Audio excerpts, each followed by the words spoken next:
Episode 43। Tony की नफरत। आकाश और दीपिका की जैसे ही एक दूसरे से नजर मिली, दोनों एक दूसरे को देखने लगे।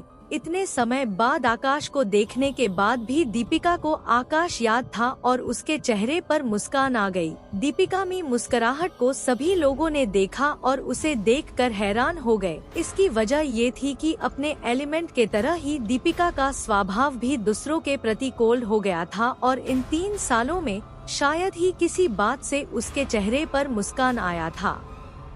दीपिका की इस मुस्कान को जतिन शेखावत ने भी नोटिस किया और फिर उसकी नजर भी आकाश पर पड़ी, जिसे दीपिका देखकर मुस्कुरा रही है। जतिन शेखावत, आखिर इस लफंगे दीपिका में आकाश को क्या दिखता है? मैंने सोचा था कि इंपीरियल इंस्टीट्यूट में एडमिशन के बाद दीपिका इसे भूल जाएगी, पर मामला कुछ और ही है। अब मुझे ही इस लफंगे को सिखाना होगा कि वो दीपिका से दूर रहे।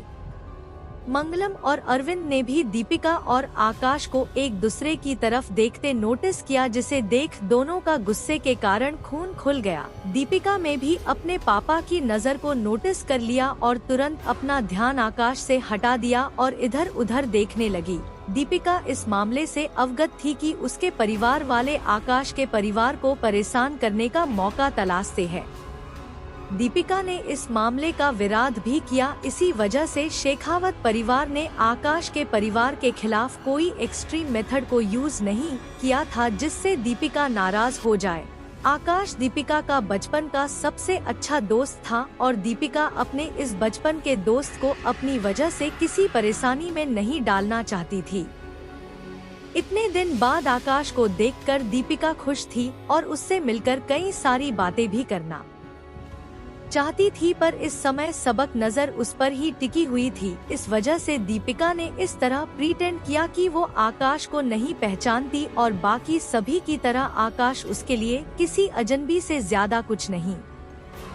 कॉलेज वालों ने एग्जाम स्टार्ट होने से पहले स्टूडेंट्स के उत्साह को बढ़ाने के लिए दीपिका को भी स्टेज पर इनवाइट किया। दीपिका का स्पीच बहुत छोटा था, पर फिर भी सारे स्टूडेंट्स दीपिका के स्टेज पर आते ही हूटिंग और शोर करने लगे, जिसे देखकर आकाश ने अपना सिर पीट लिया। आकाश, हे भगवान, आखिर ये सब इतना उछल क्यों रहे हैं? जाता तो ऐसे रहे हैं कि इनका ही इंपीरियल इंस्टीट्यूट में एडमिशन हो गया हो। इंपीरियल मैजिक इंस्टीट्यूट देश के बेस्ट मैजिक यूनिवर्सिटी में से एक थी। बीजापुर जैसे शहर से दीपिका का सिलेक्शन इस इंस्टीट्यूट में हो जान ही बहुत बड़ी बात थी। इंपीरियल इंस्टीट्यूट में सीटों की संख्या इतनी कम थी कि बीजापुर जैसे शहर से किसी का सिलेक्शन हो जाना बहुत बड़ी बात है और आम लोगों को ऐसा केवल लगता नहीं था बल्कि यकीन था कि जिस किसी का इस इंपीरियल इंस्टीट्यूट में सिलेक्शन हो जाए उसका फ्यूचर एकदम सेट हो जाएगा।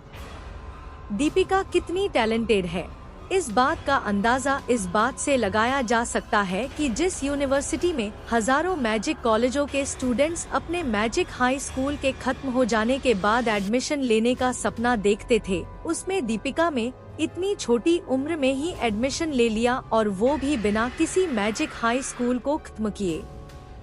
आदर्श ने आकाश को छेड़ते हुए कहा, आकाश भाई, आपकी और राजकुमारी की जोड़ी कितनी कमाल की है ना?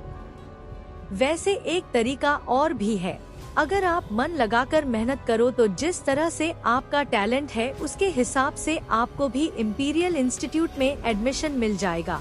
अब चाहे शेखावत परिवार के कनेक्शन देश भर में क्यों ना हो, इंपीरियल इंस्टीट्यूट में वो आपका कुछ नहीं बिगाड़ पाएंगे। बस 2 साल का इंतजार और फिर आप मैजिक कॉलेज का एग्जाम देने के बाद इंपीरियल इंस्टीट्यूट में एडमिशन के लिए एलिजिबल हो जाएंगे।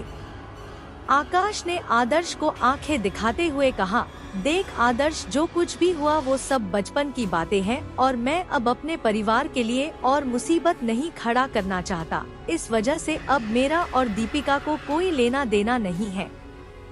आकाश और आदर्श के साइड में खड़ा टोनी उन दोनों की बातें सुन रहा था और उसे सुनकर उसे हंसी आ गई। टोनी आकाश का मजाक बनाते हुए कहा, हाँ हाँ हाँ, अच्छा मजाक करते हो तुम दोनों।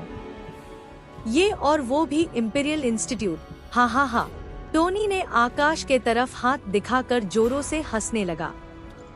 टोनी, जितनी औकात हो उतने बड़े हो सपने देखना चाहिए। और रही राजकुमारी दीपिका की बात, तो वो इम्पीरियल इंस्टीट्यूट में इतने बड़े बड़े मैजिशियन के बीच रहकर तुम दोनों नकारों को अपने पावर का कपमटाल दियाओगे। जादर्शवी बातें सुनकर केवल टोनी ही नहीं बल्कि आरा पास यचड़े स्टूडेंट्स का चेहरा भी फीवनक पड़ गया। आकाश की पावर को याद करने ही उन लोगों की रूह कांप गई। क्लास में हुई उस घटना को छोड़ भी दिया जाए तो अभी कुछ देर पहले आकाश के शरीर से जो एनर्जी वेस्ट निकली थी उसी को सोचकर डन सबके हाथ पांव ठंडे पड़ गए। किसी तरह हिम्मत जुटाकर टोनी ने आदर्श को सरकास्टिक वे में जवाब दिया, हाँ हाँ सही तो कह रहे हो तुम। आखिर क्लास के वे स्टूडेंट्स किसी काम के तो है नहीं जिसने 4 महीने पहले ही अपना मैजिक एक्टिवेट कर लिया है। टोनी इस समय डटनी हिम्मत केवल डसी वजह से जुटाकर आकाश और आदर्श के खिलाफ बोल पा रहा था, क्योंकि उसे पूरा यकीन था कि आकाश या आदर्श यहाँ डटने लोगों के सामने कुछ नहीं बिगाड़ पाएंगे। नहीं तो ये क्लास के टाडम की बात होती तो डटना कहने की टोनी हिम्मत नहीं कर सकता था। उसे पिटार थोड़ी रानी थी। और फिर इस समय आकाश और एंगल से ये आकाश डम्परियल इंस्टीट्यूट में एडमिशन होने का पोटेंशियल रखता है और टैलेंट वो तो पूछो मत। इस भाई साहब का टैलेंट इतना जबरदस्त है कि एग्जाम के 2 दिन पहले ही इन्होंने अपना मैजिक एक्टिवेट किया है। खुदा का शुक्र समनाओ कि इनकी किस्मत अच्छी थी जो 2 दिन पहले इसका मैजिक एक्टिवेट हो गया। कहीं 1-2 दिन इधर उधर हो गया होता ना तो कॉलेज से निकाले जाने की नौबत आ जाती इनकी।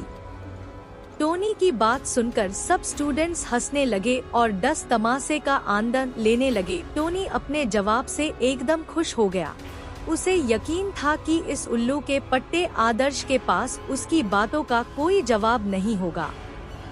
आदर्श भी डट का जवाब पत्थर से देने के लिए उतने ही एग्रेशन से बोला, क्या तुम डटनी जल्दी भूल गए आकाश भाई का फायर एलिमेंट की पावर? क्या तुम्हारे अंदर इतनी भी हिम्मत है कि आकाश भाई से एक कॉम्बैट मुकाबला करने के लिए तैयार हो जाओ? आखिर तुम्हें आकाश भाई से 2 महीने पहले मैजिक एक्टिवेट किया है। 10 वजह से मुझे यकीन है कि तुम आकाश भाई को भूल गई होंगी।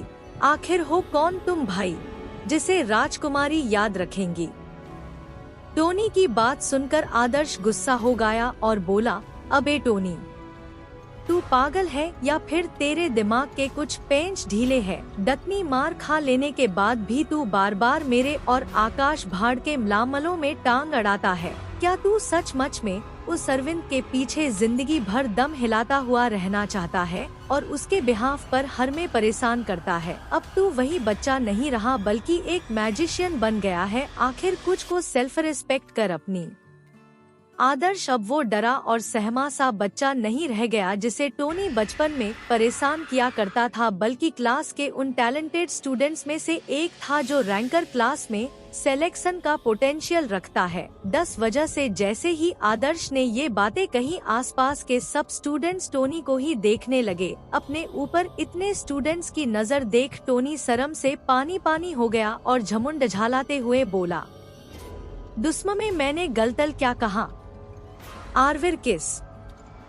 आदर्श को परेशान करके उसे मजा भी बहुत आ रहा था। अब ऐसा मौका बार बार थोड़े ही मिलता था, इस वजह से टोनी इस मौके को अपने हाथ से जाने नहीं देना चाहता था। टीनी आज आकाश और आदर्श का जी भर के मजाक उड़ा लेना चाहता था। आदर्श भी इस वक्त मजबूर था और इस टोनी के बच्चे को सबक सिखा नहीं सकता था जिसका फायदा टोनी इस समय उठा रहा था। आदर्श, आखिर आकाश भाई ने तुम्हारा क्या बिगाड़ा है जो हर वक्त उनकी के पीछे पड़े रहते हो? टोनी, बिगाड़ा तो कुछ नहीं, पर वो गया है ना। मुझे इस आकाश की शक्ल पसंद नहीं। जो हर पल अपने मुंह से बकवास ही करता है। इसे ऐसे ख्वाब नहीं देखना चाहिए जो इसके औकात से बाहर हो, वो चाहे राजकुमारी दीपिका हो या फिर इम्पीरियल इंस्टीट्यूट। इसी की वजह से इसकी फैमिली के आज ऐसी दिन आ गए हैं कि उनके पास कहने को एक छत तक नहीं है। इसी की वजह से शेखावत परिवार ने हमारी बस्ती वालों का जीना हराम कर दिया है। आखिर क्या जरूरत थी इसे राजकुमारी दीपिका से दोस्ती करने की? 2 इंच। तो किस बात को लेकर टोनी आकाश से इतना चिढ़ा हुआ है? क्या आकाश टोनी के बातों का जवाब देगा या फिर चुपचाप टोनी के इल्जामों को सुनाता रहेगा? जानने के लिए सुनते रहिए demon king of magical world, केवल Darwin Sahu Aryan RJ DK channel पर।